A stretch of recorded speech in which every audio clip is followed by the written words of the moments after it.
What is up, everyone? Nick here. Welcome to the channel if you're new. Thanks for coming back if you're not. Well, NIO did it once again. They hit that all-time new record for, yes, the 6th straight month in a row. However, what is increasingly happening here is that when good news emerges, investors' wariness and hesitancy tends to dominate. This is creating a discrepancy between NIO's share price and the good news emerging.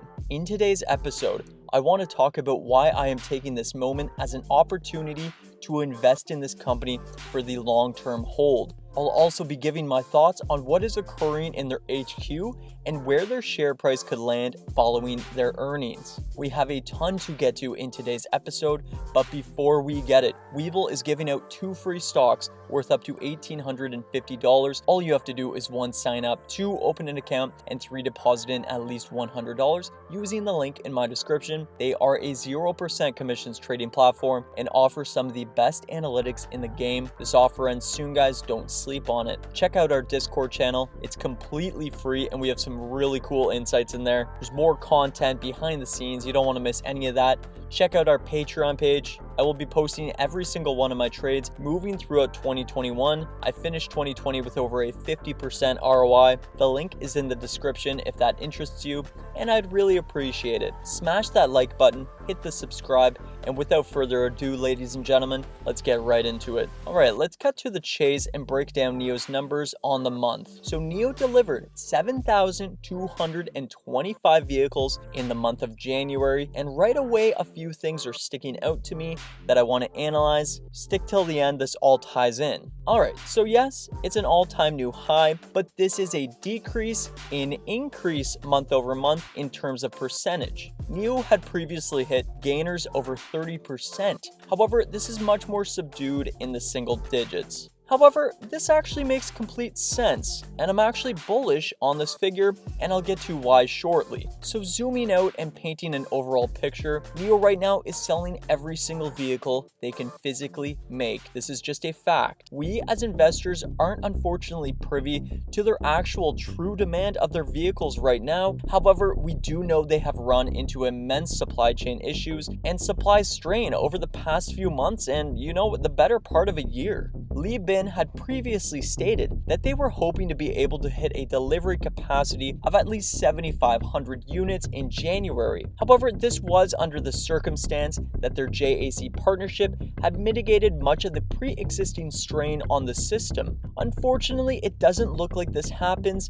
I do have an ongoing concern with their JAC Motors affiliation. I'll get into that later. Now, this supply strain is expected to decrease in significance moving throughout the year, and there is news that NIO and JAC have begun building yet another factory. Now, whether this factory will be exclusive to their newest sedan, the ET7, or will they manufacture their first-gen vehicles, the ES8, the ES6, and the EC6, still remains unclear for the time being. Now, there are a lot of investors that were disappointed with this figure under 7,500 units. I want to explain why this may not be as significant as you may think. There are 2 factors that I actually like here. Firstly, January deliveries have historically been subdued in comparison to December. Now, given that and that alone, one would expect less deliveries in January. However, they were able to pump this up to yet another all-time new high, and actually quite substantially. Nothing indicates this more than their extremely weak deliveries just 1 year ago. This massive 12-month gain was highlighted in their 352% year-over-year gain. Now, this was obviously compounded by the fact that the health situation was running rampant in mainland China 1 year ago. However, this is quite a feat. Secondly,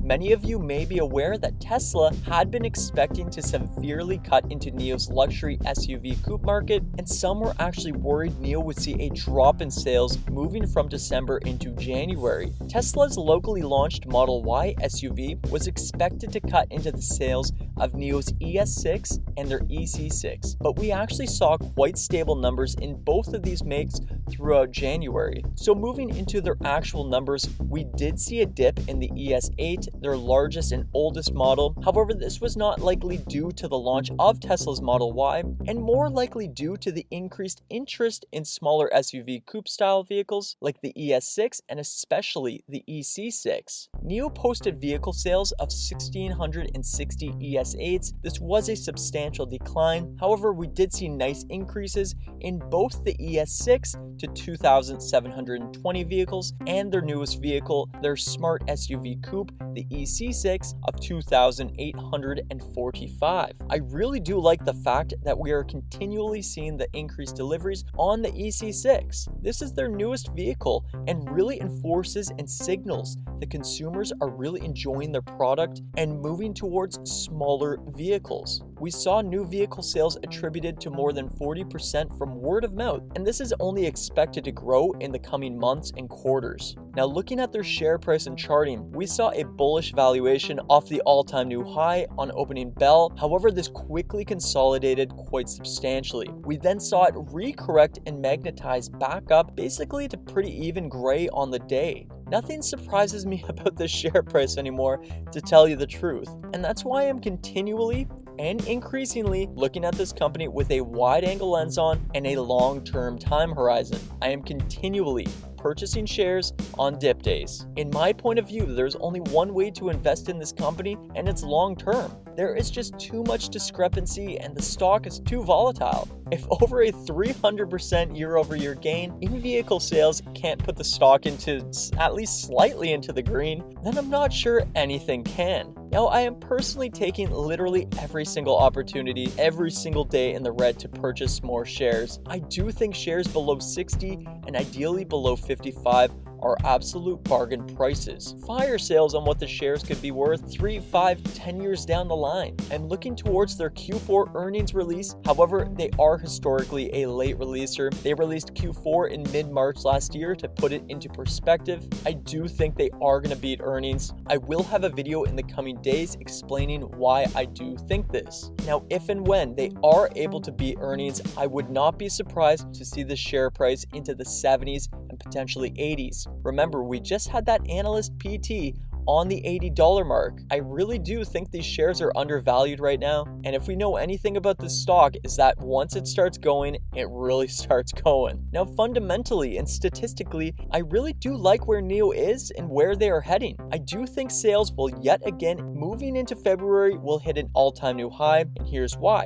Like we saw last year, moving from October to November, we didn't see a massive increase. However, once double shift mode was implemented, we then saw a massive 30+ gainer. This is showing the demand is there, and it's all about supply. I do think we will see a similar story play out moving from January into February. I do also think NIO will release more definitive details on their ET7 release, and I'm very hopeful they will release insights onto becoming vertically integrated, at least in terms of their ET7. Remember that their partnership with JAC comes to a close in May this year. At this point, they will either have to extend the partnership, go out on their own, or a mixture of the two. I do think that JAC Motors is currently anchoring them back and holding them down slightly. We look at other companies who have become vertically integrated and are not releasing subdued delivery months simply due to lack of supply. With greater outsourcing and a more robust supply web, I really do think this company should be releasing vehicle sales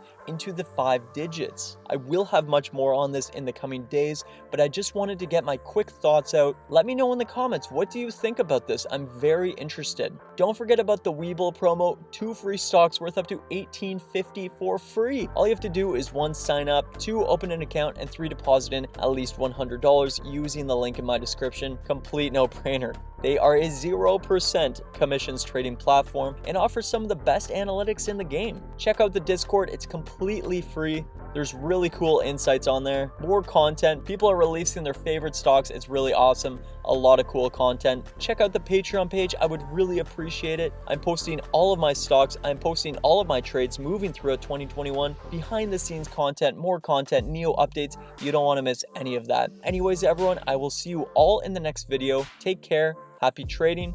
Cheers.